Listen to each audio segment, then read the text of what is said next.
Welcome back, Amiibros, to Donkey Kong Country. In the last episode, we cleared our last water level as well as our last minecart level, Poison Pond and Minecart Madness. In this episode, we'll be heading to the boss of Kremkrock Industries after we finish the last level, Blackout Basement. Think of this level as a slower stop-and-go station. Every time the lights flicker on, it'll show you where you need to jump to next, and when they flicker off, you'll sometimes have to make your best judgment. It's not so much of a problem when you're going from platform to platform, but when you're running across a straight line, that's when things can get a little bit tricky because, again, Blackout Basement doesn't show where the enemies are until, the lights flicker back on. So things can get a little dicey there. It does pay to have Diddy up in the front because, again, he is the fastest, but I also advise you not to play recklessly. Be careful with this level because not every enemy Diddy can take on, such as those guys. The only way Diddy can take them down is with a cartwheel, and you're not going to know that until it's too late and you're already in front of them, and then you lose Diddy.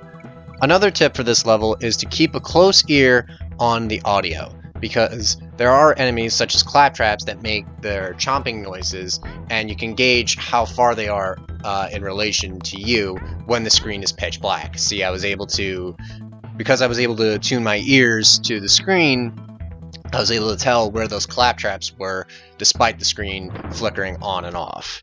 Because with claptraps, you can't cartwheel into them or roll into them because of their mighty chompers. If you try to do that, you'll lose a Kong that way. The best way to get rid of a claptrap is to just jump on them.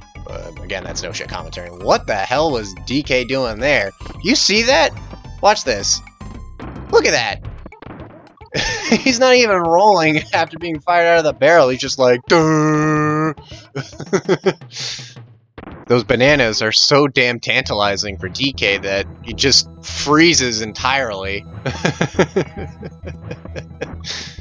But back to the level itself. Much like Poison Pond, take your time with Blackout Basement when you can. You do that and you'll clear the level no problem. And you want to watch out because there's a dickishly placed claptrap at the exit. Ugh. Yeah, DKC1 is very guilty of leaving an enemy right at the end of a level. Usually it's the ones that are pretty challenging, but that is something that kind of annoys me about DKC1. But enough about that. Time for the boss of Kremkrock Industries, Dumb Drum, and I can't think of a more aptly named boss. Dumb Drum is not that complicated. It'll drop down trying to squish you at first, and then it'll drop out enemies such as claptraps, not crushes, the big alligators with the military hats, I forgot their name. I actually tried a cartwheel, and boom. I guess Diddy was a dumb drum right there. Ha! But see, Diddy didn't die to the boss. He died to an enemy that the boss spawned. Totally different. Anyway, you'll know you're at the end of Dumb Drum when he spawns armadillos and he explodes in a fiery blaze.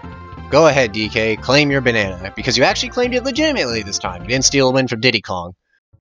Jesus Christ, looking at the world map, DK owns most of the places, when Diddy just has that one little corner in the island. Well, it is called Donkey Kong Country, not Diddy Kong Country. There you are, you lovable chimp. And speaking of chimp, time for the final world of the game, Chimp Caverns. And hoo boy, the developers saved the toughest levels for last, starting with Tanked Up Trouble. And trouble is a very operative word, because this level is nothing but trouble. In order to progress in this level, you need to ride said treadmill all the way to the end.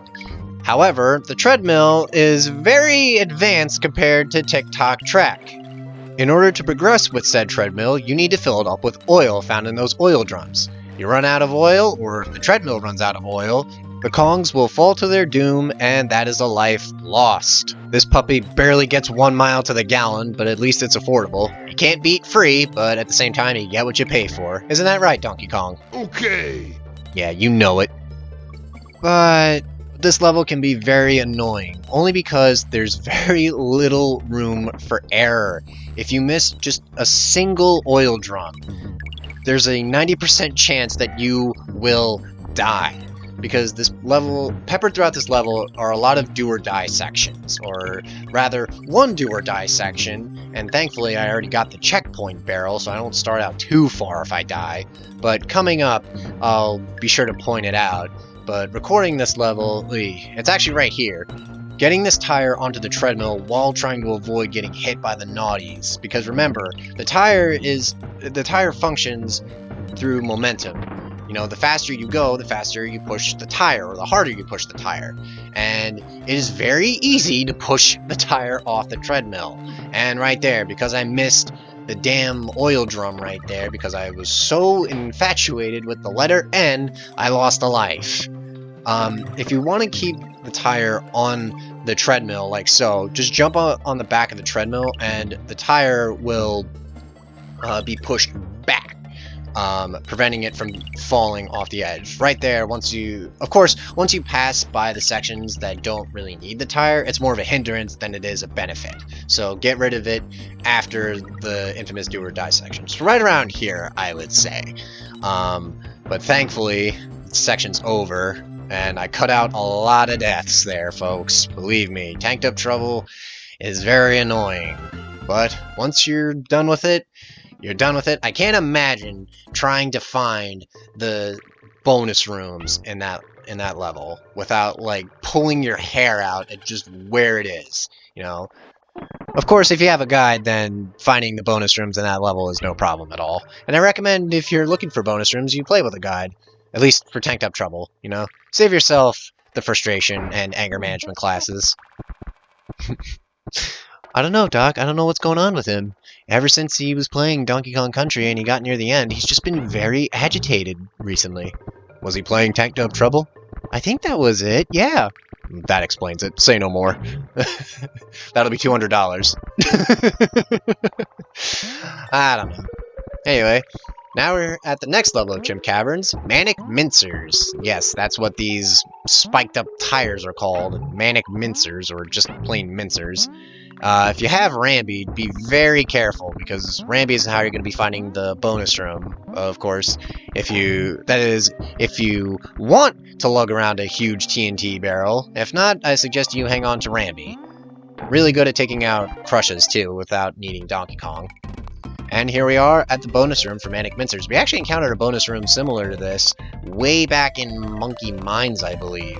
The whole point to this bonus room is that you have to jump on the claptraps and have them spit out bunches of bananas without getting hit. If you get hit, you don't lose a life, you just get kicked out of the bonus room. And I don't think succeeding at that bonus room doesn't increase your percentage. Just finding the bonus room itself will increase it. Unfortunately, given how many times I've died in Manic Mincers while recording this, thankfully I cut it all out, so, you know, the part doesn't reach like 20 minutes of pure death and me failing at this level. I never succeeded that bonus room. Trying to jump over all three of those claptraps is surprisingly hard. The invincibility frames are what screw me up the most.